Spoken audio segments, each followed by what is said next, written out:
नमस्कार दोस्तों, मैं हूं सौरभ शर्मा। 2006 में बीइंग साइरस फ्लॉप, 6 साल बाद यानी 2012 में कॉकटेल का थोड़ा खुमार चढ़ा, फिर 2 साल बाद यानी 2014 में फाइंडिंग फैनी का ऑडियंस फाइंड करना मुश्किल हो गया।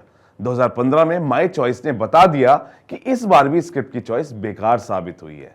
2017 में राब्ता में एज अ डायरेक्टर नहीं प्रोड्यूसर हाथ आजमाया, लेकिन हाथ ही लगी नाकामी। 2020 में इरफान ने डूबती नैया को अंग्रेजी मीडियम से पार लगा दिया और अब 2024 में मर्डर मुबारक से क्या वो मुबारकबाद के हकदार होंगे, ये वक्त बताएगा। चलिए उससे पहले आपको बता देते हैं कि आखिर रिलीज किया गया मर्डर मुबारक का ट्रेलर क्या बखान कर रहा है। क्या मर्डर मुबारक की कहानी किसी से मिलती जुलती दिखाई पड़ रही है? क्या नेटफ्लिक्स भी पिछली कहानियों के सहारे अपनी नैया पार कराने पर लगा है? हाल ही में मुंबई में जोरों शोरों से नेटफ्लिक्स का इवेंट रखा गया। इवेंट लंबा चला क्योंकि अपने आने वाले प्रोजेक्ट से सभी को रूबरू कराया जा रहा था। जो पत्रकार अलग अलग स्टेट से गए, उनको सभी कॉन्सेप्ट पर ताली बजाना अनिवार्य था, क्योंकि तालियों के बदले नेटफ्लिक्स ने उठाया था उड़ान से लेकर रहने तक का खर्च। तो भाई, मेहमान बनकर गए पत्रकार कैसे नेटफ्लिक्स पर अपनी निराशाजनक कमेंट करते। खैर, नेटफ्लिक्स भी इस बात की खबर रखता होगा कि आखिर जिन्हें बुलाया गया है वो कमेंट पॉजिटिव कर रहे हैं या फिर नेगेटिव, ताकि अगली बार खातिरदारी और गेस्ट लिस्ट से नाम हटाया जा सके। खैर, ये रही पर्सनल बात। अब प्रोफेशनल फ्रंट की बात करते हैं। 2023 में कई फ्लॉप फिल्में डिलीवर कर चुका नेटफ्लिक्स भी अब 2024 में फूक फूक का कदम रख रहा है और बड़े बड़े नामों पर बेट लगा रहा है। हाल ही में रिलीज किया गया मर्डर मुबारक के ट्रेलर का रिव्यू करते हैं। होमी अडजानिया की आने वाली सस्पेंस थ्रिलर मर्डर मुबारक का ट्रेलर लॉन्च हो गया है। इवेंट के दौरान फिल्म की तुलना अब्बास मस्तान की 2006 में रिलीज हुई फिल्म 36 चाइना टाउन से की गई। इस पर कमेंट करते हुए करिश्मा कपूर को याद नहीं आया कि क्या उनकी बहन और अभिनेत्री करीना कपूर भी फिल्म में थी। I'm not sure whether Kareena was in this movie.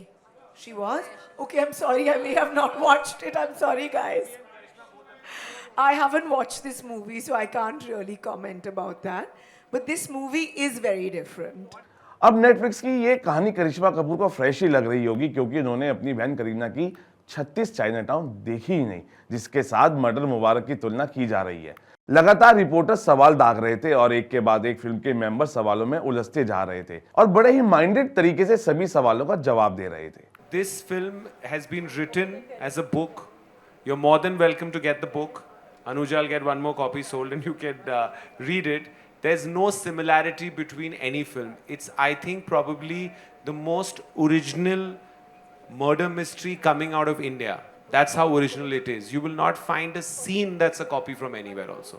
That I can assure you. इसके अलावा फिल्म के निर्देशक होमी ने यह भी साझा किया कि उन्होंने अभी तक फिल्म नहीं देखी है और कहा कि मर्डर मुबारक को किताब से लिया गया है, इसलिए it is difficult to find references to the mention film. उन्होंने कहा, दुर्भाग्य से मैंने ये फिल्म नहीं देखी है, इसलिए मुझे नहीं पता कि मैं इसमें कोई संदर्भ निकाल पाऊंगा या नहीं। जो बात इस फिल्म को यूनिक बनाती है वह ये है कि ये एक बुक पर बेस्ड है। What makes this film extremely unique is the fact that it's carved out of a book. So it's a piece of work that's already been written a while ago, and the script has been carved out of that. And I don't know about the film. I mean, I haven't seen the film you're talking about, but I'm not sure if any film has been done in a colonial gymkhana, which we have only a handful of in the country, where it's based. So that's the quirkiness is. It's actually it's quite a caustic look at the elite, but a subsect of the elite who are in these colonial clubs, living with a colonial hangover, where the politics of the club is more important to them than the politics of the country, where they live for each other's validation, and it's a very bizarre world. I mean, it's the rich have never looked so poor. ये film Anuja Chauhan की किताब club you to death पर based है, तो नयापन थोड़ा बहुत लिया होगा, वो भी क्रिएटिव के तौर पर। लेकिन नेटफ्लिक्स जिस तरीके से फ्लॉप फिल्मों के दौर से गुजर रहा है, ऐसे में चेहरों को लेकर बड़ा दाव इस बार खेला है। नेटफ्लिक्स ने अपने बुरे दौर में जिन सितारों का हाथ थामा है, उनकी पिछली फिल्मों ने भी कुछ ज्यादा अच्छा नहीं किया है। ऐसे में एक बात सोचने वाली ये भी है कि आखिर लक काम करेगा तो किसका करेगा, जिसका जवाब भी हम दे देते हैं। लक नहीं, स्क्रिप्ट पर काम करने से ही लक आएगा और काम भी करेगा। ऑडियंस समझदार है, इसलिए आप किसी किताब की कहानी शूट करके उसे पागल नहीं बना सकते। हालांकि मर्डर मुबारक से करिश्मा कपूर ने लंबे समय के बाद इंडस्ट्री में वापसी की है और इस फिल्म में सारा अली खान साउथ दिल्ली की एक लड़की के किरदार में नजर आ रही हैं। इसके साथ ही फिल्म में सारा करिश्मा के अलावा डिम्पल कपाडिया, विजय वर्मा, संजय कपूर, टिस्का चोपड़ा और पंकज त्रिपाठी जैसे बड़े स्टार कास्ट अहम भूमिका निभा रहे हैं। वहीं पंकज त्रिपाठी ने भी पुलिस ऑफिसर का रोल प्ले किया है और मर्डर मुबारक फिल्म को होमी अडजानिया ने डायरेक्ट किया है। अब यही कहना चाहूंगा कि फ्लॉप फिल्मों का ठिकाना नेटफ्लिक्स इस बार कोई कमाल दिखा सके। अगर कुछ किताब की कहानी से हटकर कुछ यूनिक क्रिएटिविटी पर काम किया गया होगा तो ऐसा ही होगा।